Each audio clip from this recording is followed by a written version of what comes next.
So next topic is Nernst heat theorem. Nernst studied the variation of enthalpy change and the free energy with the temperature and gave a generalization called Nernst heat theorem. So according to Gibbs-Helmholtz equation, delta G is equals to delta H plus T curly delta G upon curly T at constant pressure. So it is evident that from the equation that at absolute zero temperature जब क्या होगा, at absolute zero T जब zero होगा, delta G equals to क्या हो जाएगा, delta H. So Nernst observe that as the temperature decreases towards the absolute zero value, the value of delta G and delta H approaches each other. जब temperature हम कम करते हैं तो delta G and delta H क्या करते हैं, approaches each other. So the value क्या हो जाती है, curly delta G upon curly T at constant pressure and curly delta H upon curly T at constant pressure seem to approach each other or zero. ठीक है, these result are known as Nernst heat theorem.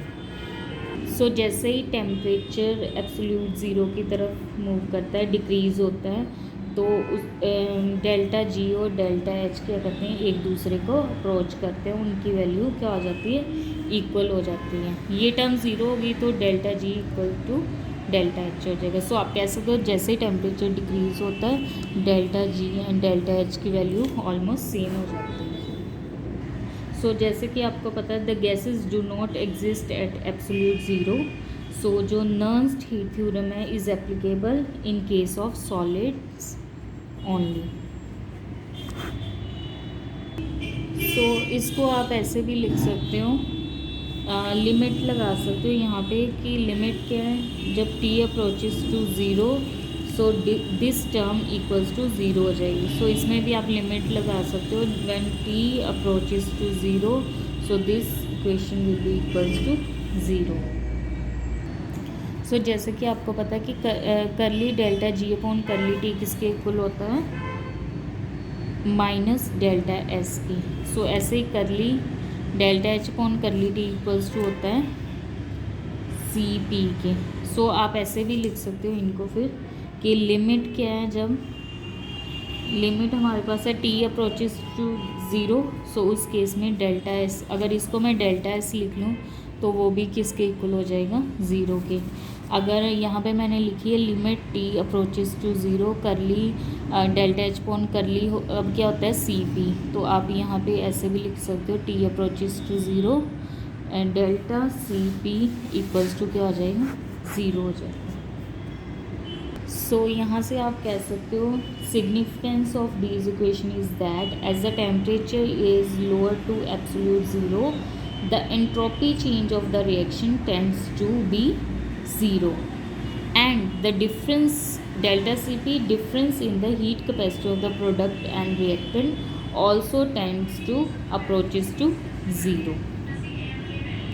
So next is, what is third law of thermodynamics?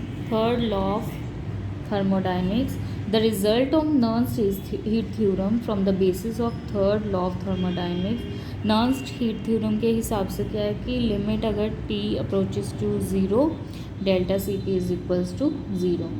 सो आप कह सकते हो delta C P approaches to zero at zero kelvin. This mean at zero kelvin the heat capacity of the reactant and product become equal. Therefore आप कह सकते हो at zero kelvin all substances have the same heat capacity.